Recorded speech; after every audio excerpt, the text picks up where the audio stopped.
Olá, eu sou o delegado André Matsushita e hoje estou de frente com o MS.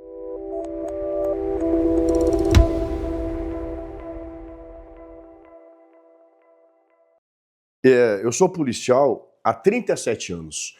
Eu entrei na Polícia Civil do Estado de São Paulo no ano de 1988 e fui trabalhar no Departamento de Homicídios e Proteção à Pessoa. Com 18 anos, eu fui trabalhar no Departamento de Homicídios. Eu atendia de 8 a 10 locais de homicídio por plantão. Tiro, facada, pedrada, criancinha, tudo que você pode imaginar de maldade humana. Isso com 18 anos, um pós-adolescente. E atuei nesse departamento em São Paulo até 2000, quando passei para delegado de polícia em Mato Grosso do Sul. E de 2000 até hoje, eu trabalhei em vários locais na Polícia Civil de Mato Grosso do Sul como delegado de polícia. Isso me fez ter um olhar da sociedade e do ser humano que somente quem é polícia sabe. O que o ser humano é capaz de fazer, a maldade do ser humano até onde vai, e como que o Estado pode trabalhar para tentar fazer frente a isso, ao crime organizado. E é através da legislação, é através da lei, não tem outra forma. Nós vivemos num Estado democrático de direito ainda, ou pelo menos, nós ainda temos que acreditar que vivemos. Portanto, o Estado tem que ter força, tem que ter rigor para fazer frente a isso. E a minha vida de policial me mostrou isso. Então, de tanto trabalhar nisso, surgiu essa oportunidade, eu abracei. Então, eu resolvi aceitar essa pré-candidatura porque conheço a maldade humana e sei como que o Estado tem que fazer para impedir ou pelo menos minimizar o que a gente está vivendo hoje. Olha só, na verdade, não é que me redireciono ou algo assim. Eu sou uma pessoa assim.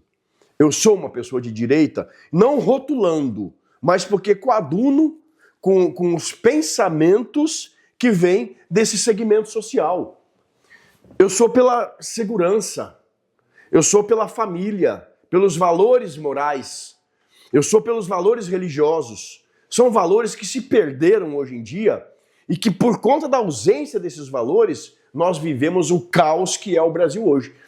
Você é muito mais novo que eu, todos que estão aqui são mais novos que eu tenho 56 anos de idade. Quando eu fazia o ensino médio, existia uma matéria chamada ENC, Educação Moral e Cívica. Isso era grade curricular nacional. Existia uma outra matéria chamada OSPB, Organização Social Político Brasileira. A minha geração teve isso na adolescência. E são valores que fazem com que o cidadão ame a sua pátria, respeite a sua pátria. E nós não temos mais isso hoje. Nós temos uma geração que não gosta, não liga para a própria pátria. Eu penso que isso foi uma construção desde lá de trás, não é à toa, para que hoje chegássemos a ter o que temos. Uma sociedade que não dá a mínima para nada que seja público.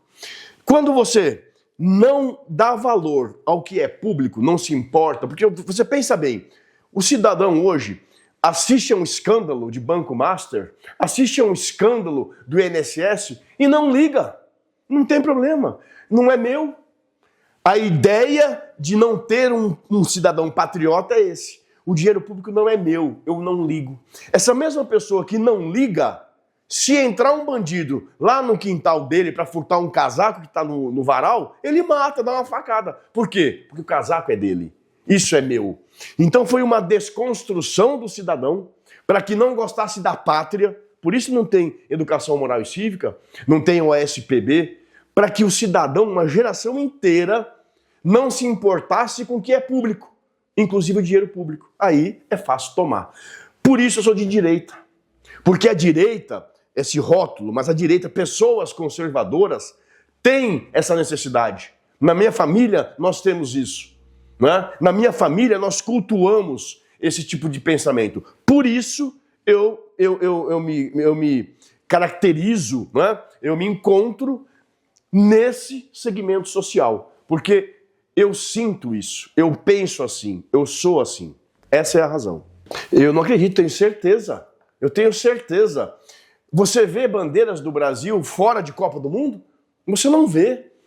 Muito pelo contrário, a gente vê pessoas da esquerda, artistas, pisando na bandeira nacional, cuspindo na bandeira nacional, queimando a bandeira nacional. Né? Então, eu não penso, eu não acredito, tenho certeza absoluta. Né? Eu participo de muitas solenidades e eu gosto do hino nacional, eu canto o hino nacional com orgulho.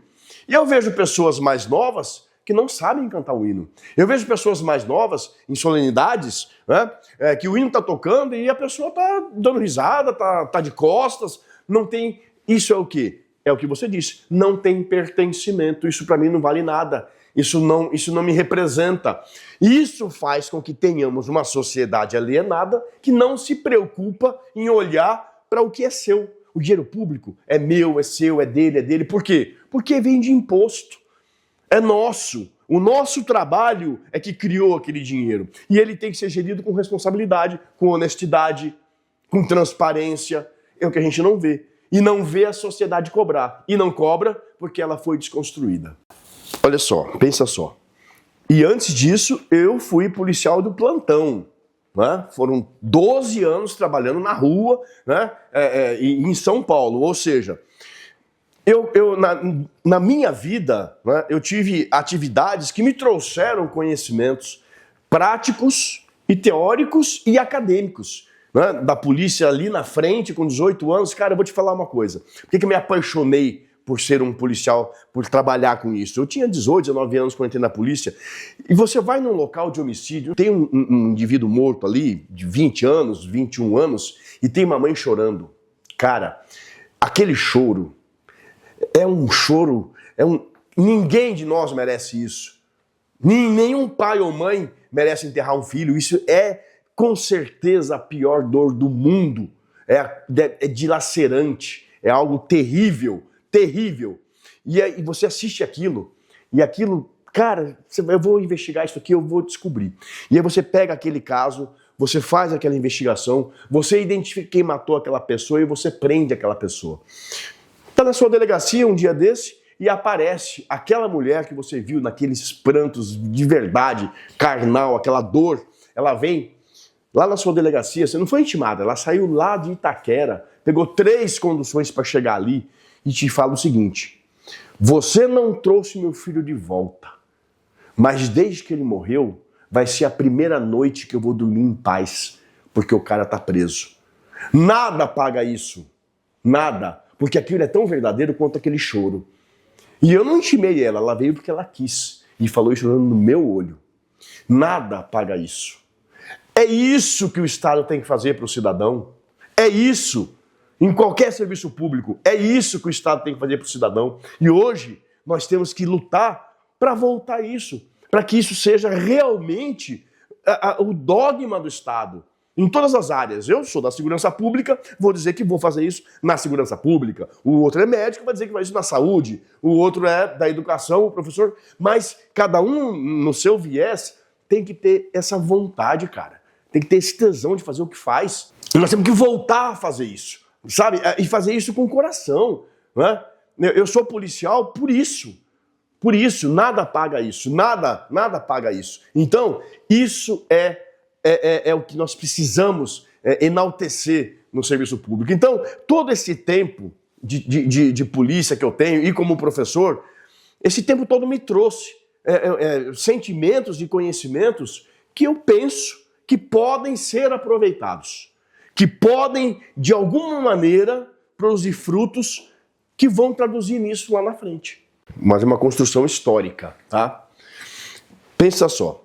Se você pega a grande mídia, a mídia aberta, e você assiste um filme nacional, um filme brasileiro, né, que vai passar um policial como personagem, ele vai ser bêbado, corrupto, burro, mal educado, sempre o tempo todo. Isso foi colocado na cabeça do brasileiro. Porque isso faz parte, a meu ver, dessa estratégia, né, de desmerecer a pátria. Porque o policial é a última barreira entre o criminoso e o cidadão. É o cara armado que está te protegendo do cidadão. Se eu fizer as pessoas odiarem essa figura, o bandido vai ganhar. O errado vai ganhar. Isso vem sendo feito desde sempre. Desde que eu sou policial, há 18 anos eu vejo isso, né? E aí, isso entrou na cabeça do brasileiro. Se você jogar no YouTube aí e mandar um prompt lá, vai ver um monte de vídeo no Brasil de pessoas aplaudindo quando o policial é baleado, pessoas que acabou de ser feita uma prisão e as pessoas vão lá para tentar tirar o preso da mão do policial. Pessoas que vão se colocar na frente da viatura, vão jogar alguma coisa para atrapalhar a polícia e propiciar a fuga do criminoso. Isso foi colocado na cabeça do brasileiro. Então, se você não gosta de alguém em razão da sua raça, da sua origem, isso é racismo. Se você não gosta de alguém em razão da sua opção sexual, isso é homofobia. Se você não gosta de alguém porque é mulher, isso é misoginia. Então, se você não gosta de alguém só porque ele é policial e tem um monte de gente que não gosta, é sim policiofobia. No Brasil, nós sofremos isso. Nós sofremos isso. Né? E eu já tive vários embates a respeito disso. Né? Por que você não gosta da polícia? Você já foi preso alguma vez? Não. Já apanhou da polícia? Não. Algum parente já foi preso? Não. Então por que você não gosta? Eu nunca pensei nisso. Eu só não gosto. Isso é policiofobia. E faz parte de uma estratégia muito grande e muito antiga, né, de fazer o Brasil virar o que é hoje. Um país da impunidade. Cara, olha só. Você fez direito pelo que a gente conversou. Então você sabe muito bem disso. A pena mínima do homicídio simples, você é doloso, você matou alguém, pô. A pena mínima é de 6 anos. Ok? Beleza. Qual é a pena mínima para o cumprimento em regime fechado? Você lembra?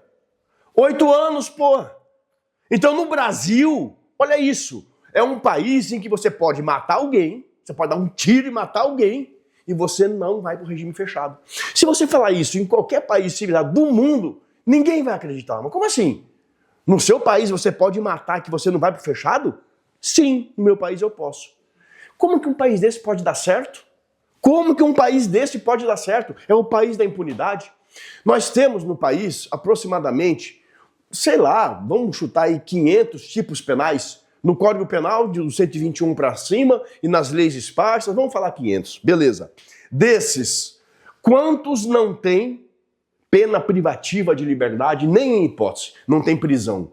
Não tem prisão. Porque você vai lembrar do seu tempo de academia, nós temos prisão simples para as contravenções penais, nós temos detenção e reclusão para crimes. São os 3 regimes.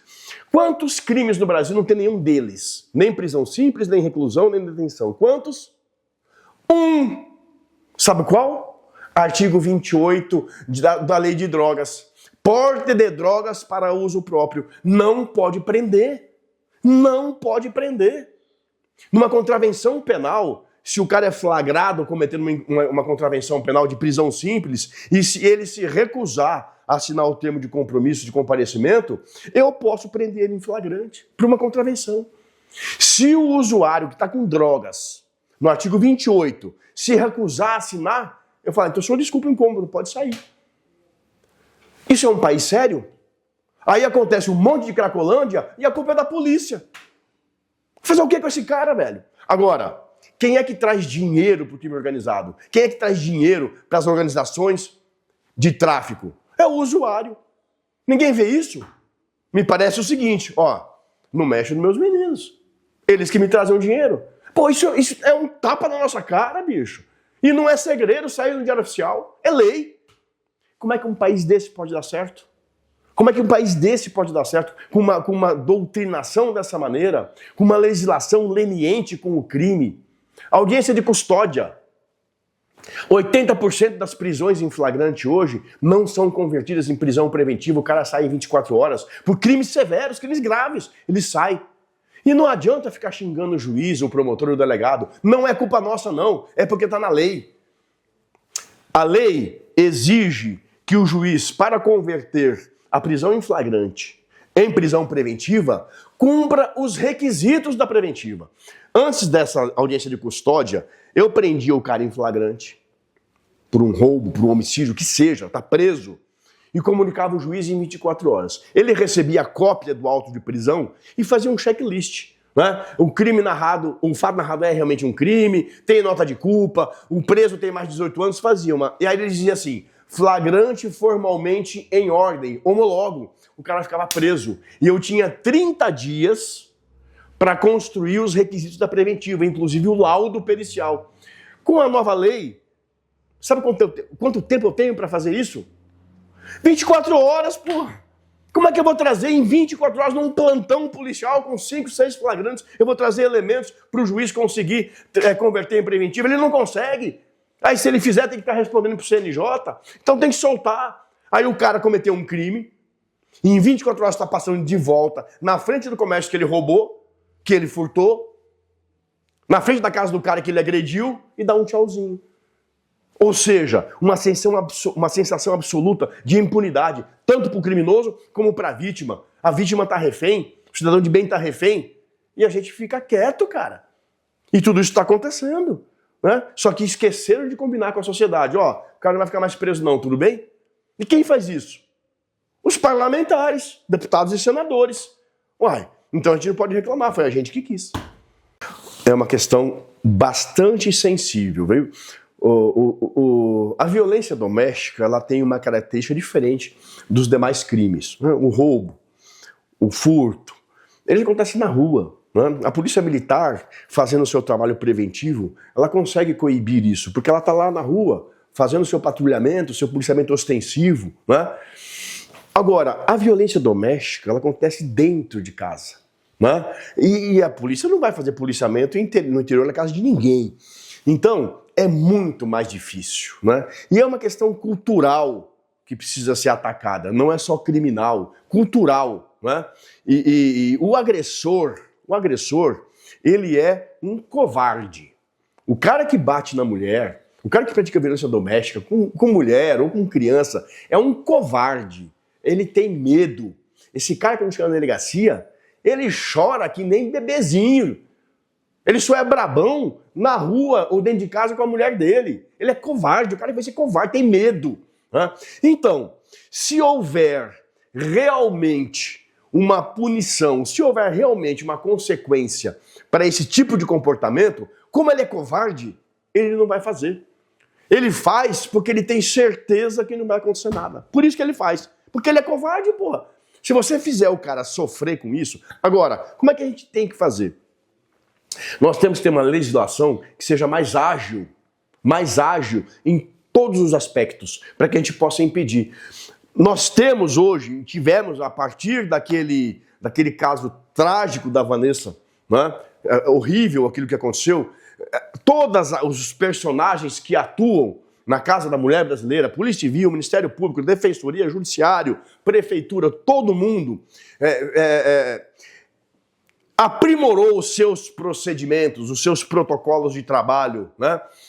E hoje temos muito mais agilidade. Mas o problema é que a legislação tem que ser cumprida, né? E a legislação não permite que façamos o que eu penso que tem que ser feito. A melhor medida protetiva é a prisão do cara antes que ele faça. Ponto. Quantos casos de violência doméstica acontecem com o sujeito usando tornozeleira, existindo já uma medida cautelar?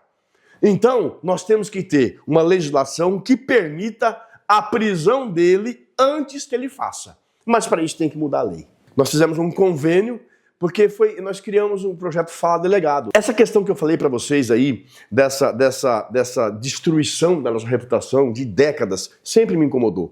Quando eu fui para a Depol, eu pensei, agora eu posso fazer alguma coisa. É trabalho formiguinha. Eu sei que... Como é que a Depol de Mato Grosso do Sul vai competir com a grande mídia? Não é isso. Mas alguma coisa tem que ser feita aos poucos, né? Um trabalho formiguinha. Então, foi criado esse projeto Fala Delegado, né? em parceria com o INSTED. E ele se tornou o projeto de extensão de processo penal, que é a minha matéria. Então, nós fazemos palestras com delegados, e aí vem aqueles delegados, a gente vai mesclando os novos e os antigos, né, para trazer a atualidade com a experiência, vai mesclando, traz os alunos. Você tem que ver a cara dos alunos quando eles veem um delegado novinho, ou uma delegada novinha. falando com propriedade do que está dizendo, falando bem, com postura, muda aquilo que eu disse a você. Ah, mas esse cara não é um bêbado, burro, corrupto. Vai na nossa sede. A nossa sede é linda, maravilhosa, bonita. E eu falo, mas olha a sede desses caras, eu não estou no muquifo. É para mudar mesmo, né?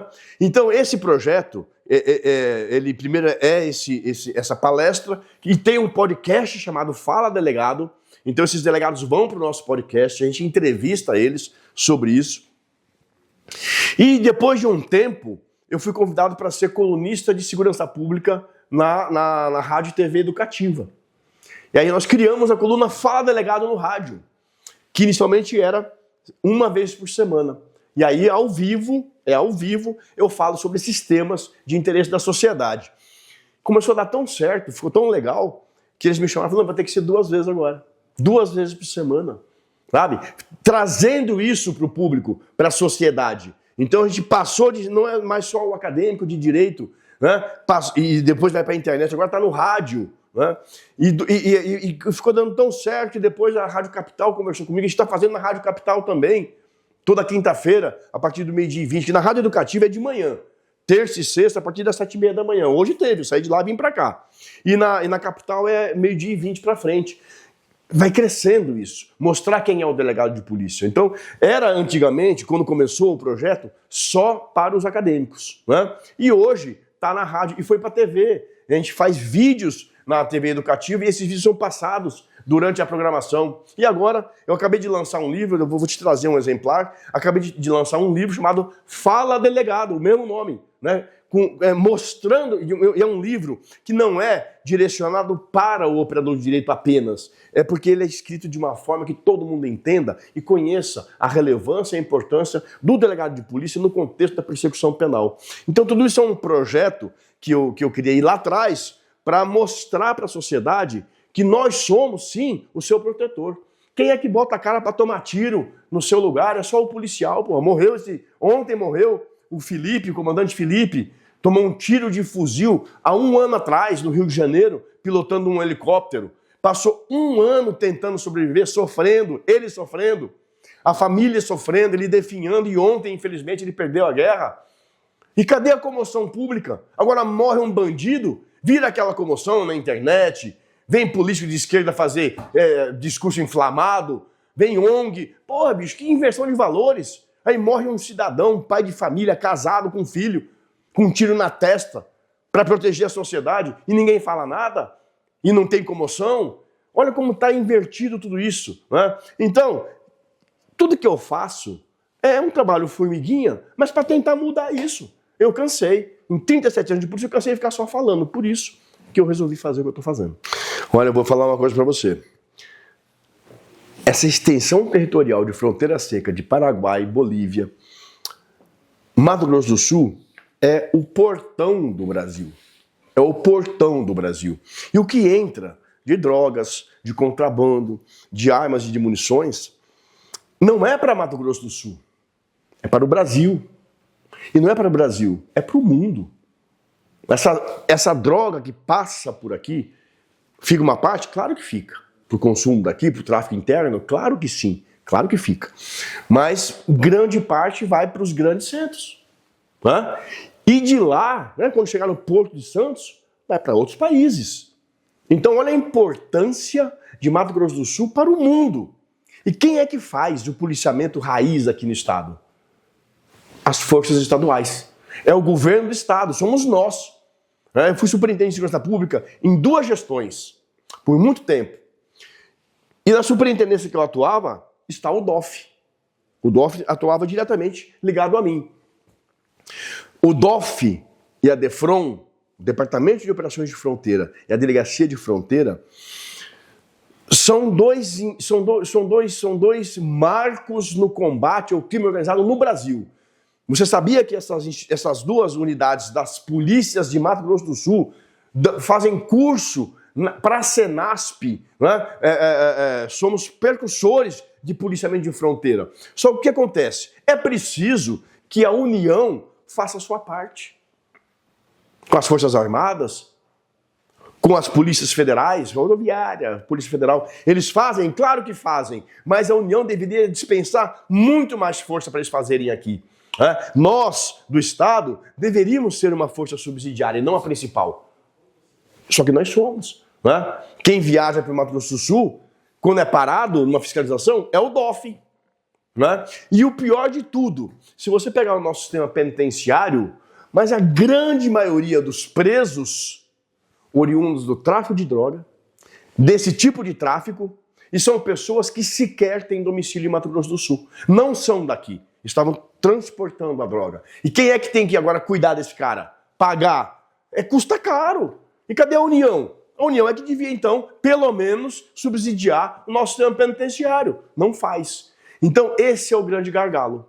Esse é o grande gargalo. Olha só, eu vou te falar uma coisa que me incomoda.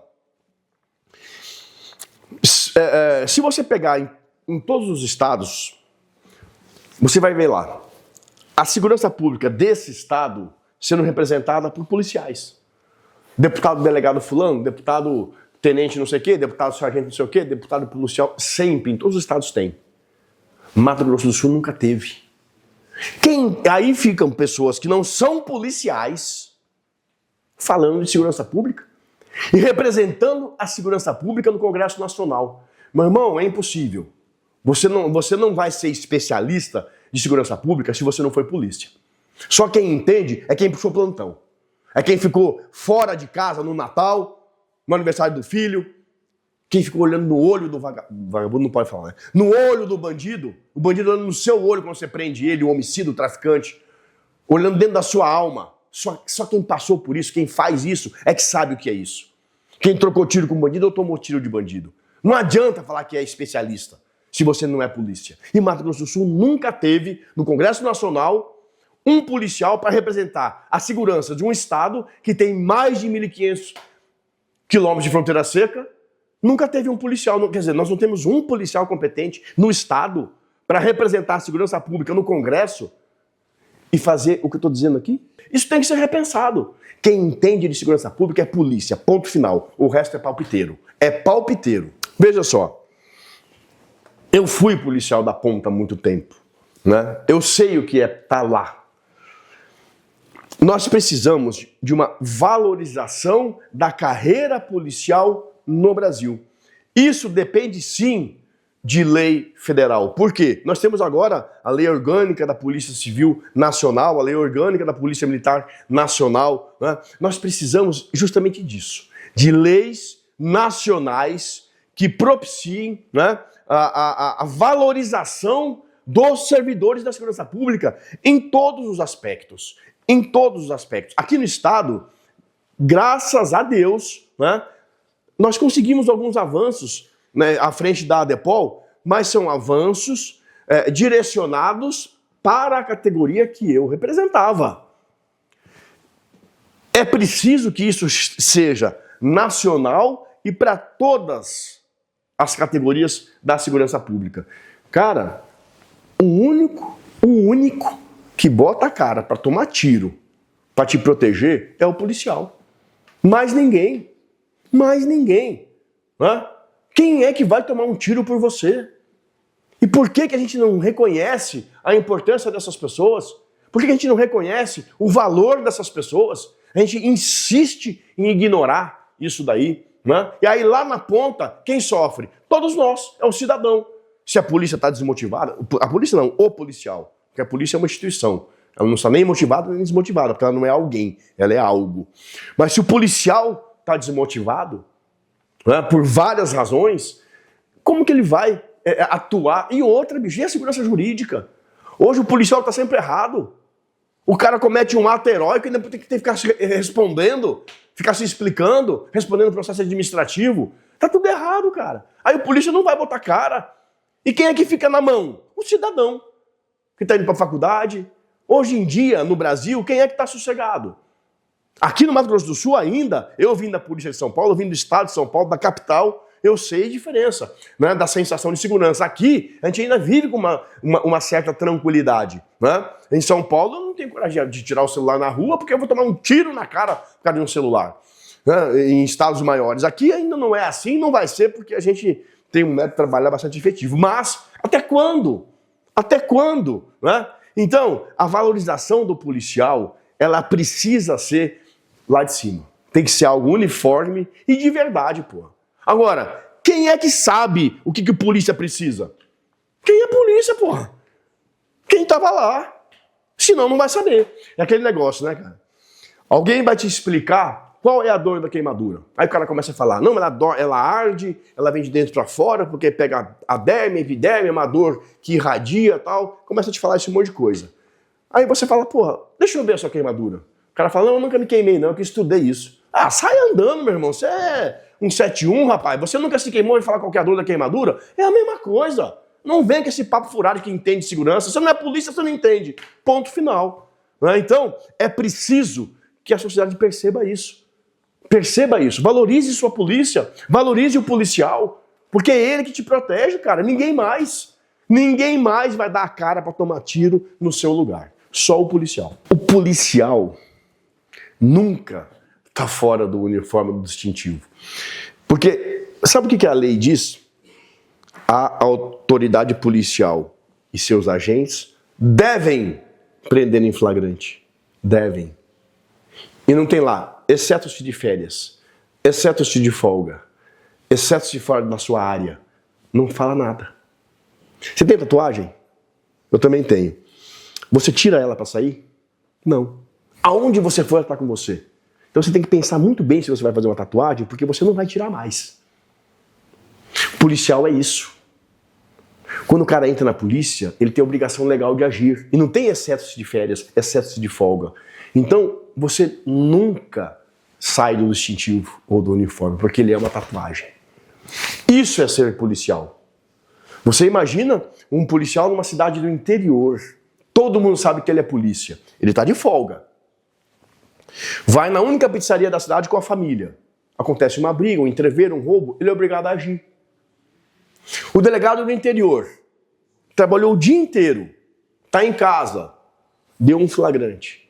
Vão na casa dele. O vizinho sabe que você é a polícia, ele não vai ligar o 90, ele vai na tua casa. Oh, entrou um bandido na minha casa. E nós temos a obrigação de agir. Então você me pergunta, quem sou eu? Do mesmo jeito. Onde eu estou observando. Né? Eu vou num lugar, num ambiente, eu vou num restaurante, cara, eu não fico de costas para a porta. E aí a minha mulher no início achava que eu era maluco. Não, não é ser maluco. Eu sei o que é ser polícia, eu sei o que os caras fazem, porra. Pode até me matar, mas não vai ser de costas, não vai me pegar fácil. Eu não consigo. Então eu vou procurar sempre um lugar em que eu estou de frente para a porta. Não consigo ficar. Eu estou dirigindo, quando eu cheguei no farol, eu não estou aqui. Eu estou aqui, ó. Esse espelho, esse e esse. Não vai chegar uma moto com dois caras ao meu lado sem que eu tenha percebido pelo menos uns 5 metros de antecedência. Você fica o tempo todo assim. Por isso que é tão estressante. É como um motor que nunca desliga. Ele superaquece. Então a gente tem estresse? Tem. A gente tem sequelas? Tem. Tem características só nossas? Tem. Por quê? Porque nós somos assim. Nós somos tatuados. Não é algo que. Não é essa camisa que você vai trocar. Amanhã eu tiro essa camisa, boto para lavar e boto outra. Não. Aonde você for, a tatuagem que você tem vai te seguir. É igualzinho a minha tatuagem e é igualzinho ser policial. Então, isso faz com que a gente tenha algumas necessidades, por exemplo, como uma aposentadoria especial. Quem que pode ficar tanto tempo assim? Precisa realmente de uma aposentadoria especial. Não é frescura. Todo mundo que vai numa delegacia vem trazer um problema. É o tempo todo. Me roubaram, me furtaram.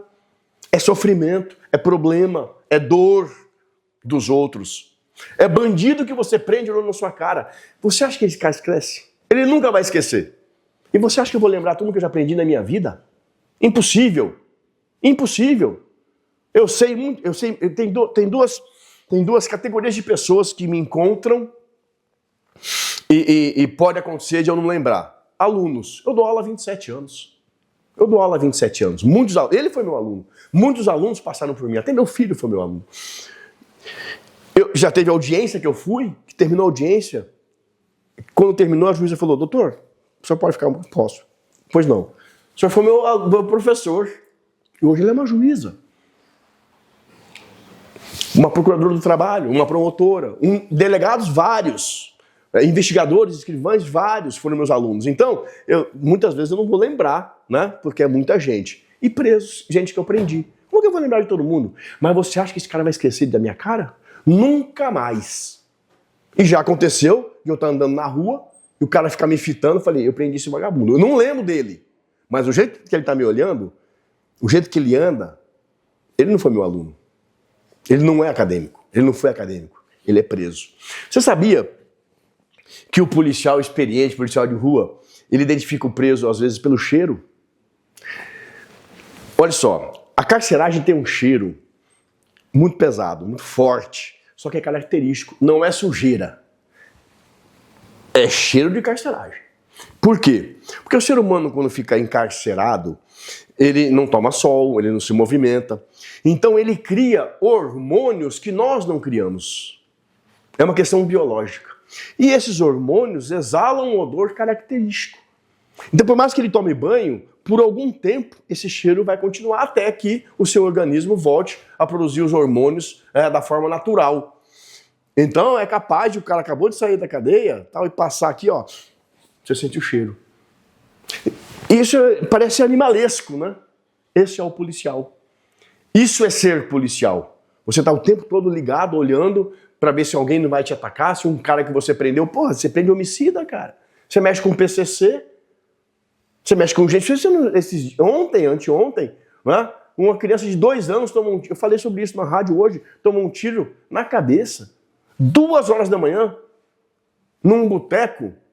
Pô, bicho, o que tá fazendo? Cara, que mundo que a gente tá vivendo? Que mãe que leva uma criança? Eram 2 mulheres e 2 homens. Quem que sai atirando, tendo criança no ambiente, cara? Que maldade é essa?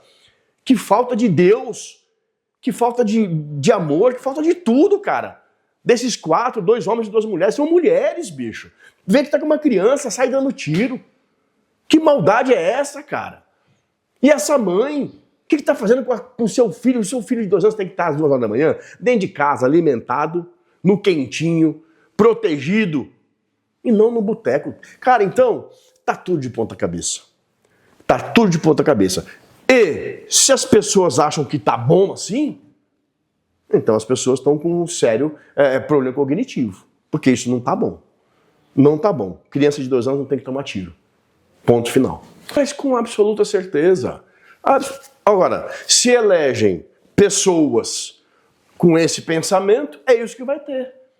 É isso que vai ter.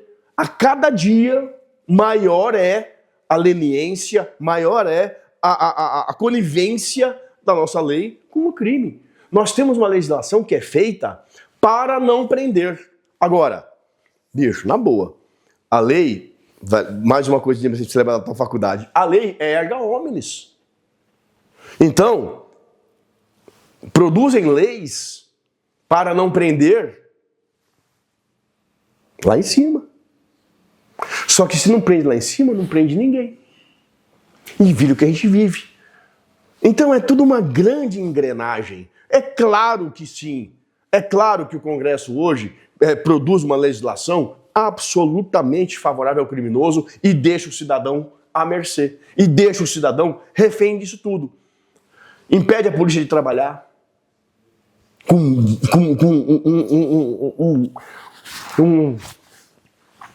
um turbilhão de obstáculos para o policial trabalhar. Impede a prisão de criminosos, saidinha de preso, remissão. Porra, bicho. O cara comete um latrocínio, cumpre um pedacinho e agora vai saidinha. Saidinha um caramba, meu irmão. Você tem que cumprir pena. Olha só, pra você ver como que tá a doutrinação nesse país. 5º semestre. O Kevin sabe disso. Eu faço isso em todas as salas de aula. 5º semestre, primeira aula. Eu pergunto, qual é a função da pena? Aquele silêncio. Ninguém fala. Aí eu estimulo. Pô, gente, vamos lá. Qual é a função da pena no direito penal? Para que serve a pena? Quando alguém fala que é para ressocializar. Pelo amor de Deus, o brasileiro tem medo de falar que a pena é para punir. É para punir, caramba. O cara cometeu um latrocínio, o cara cometeu um estupro, o cara cometeu um roubo, ele tem que ser punido. Qual que é o problema de falar? Quer dizer, o acadêmico não consegue falar. E quando fala, vai essa baboseira que é para ressocializar. Ressocializar é a segunda finalidade. A segunda. A principal é pena. Pena, punição. Vai pela gramática, irmão. Mas o brasileiro tem medo de falar. Ah, eu não posso falar porque senão eu vou ser fascista, nazista, qualquerista. Não, não é não. É real. Ou a gente muda essa concepção absurda, ou vamos continuar refém de bandido. Aqui embaixo e lá em cima. Que hoje o país é tomado por bandido. Desde aqui, você vai sair da sua casa, tem alguém lá para roubar teu telefone, até aqui. Cadê os impostos? Maior arrecadação em 20 anos nesse governo? Cadê esse dinheiro? Se ao mesmo tempo que tem a maior arrecadação, tem a maior dívida. Todo mundo quebrando. Porra, bicho. Então é daqui até aqui, né? E a gente continua fingindo que não é problema nosso. A hora que isso aqui quebrar, todo mundo vai sentir. Se você trabalha no comércio, vai perder emprego. Se você tem uma empresa, ela vai quebrar. Se tem uma fazenda, ela vai quebrar. Se você trabalha no jornal, ele vai falir. Se é servidor público, o Estado vai quebrar e não vai pagar teu salário. E nós vamos esperar acontecer? Com essa venda no olho? Né? Esse silêncio irritante? O brasileiro faz isso.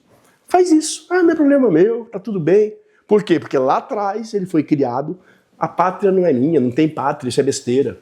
Família é besteira. Família é besteira. Valores, porque uma sociedade que tem uma família forte não se dobra como a nossa se dobra. O que é preciso? Reforma do Código Penal e do Código de Processo Penal. Criação de leis que tenham efetividade. O cara cometeu um crime, ele tem que ser preso. Qual é a dificuldade de entender isso? No Brasil, o cara comete crime e não tem consequência. Ponto. Porque a lei é assim. Qual é a dificuldade de aceitar que quem cometeu um estupro tem que ser punido? Qual que é a dificuldade, gente? E no Brasil, a gente não consegue aceitar isso, a gente não consegue falar isso com medo de ser cancelado ou qualquer baboseira dessa. O Brasil precisa parar, porque se continuar assim, todo mundo vai sofrer. E, ó, bandido não vai perguntar se você é de esquerda ou de direita para meter o cano na tua cara e te dar um tiro. Então, pensa nisso bem.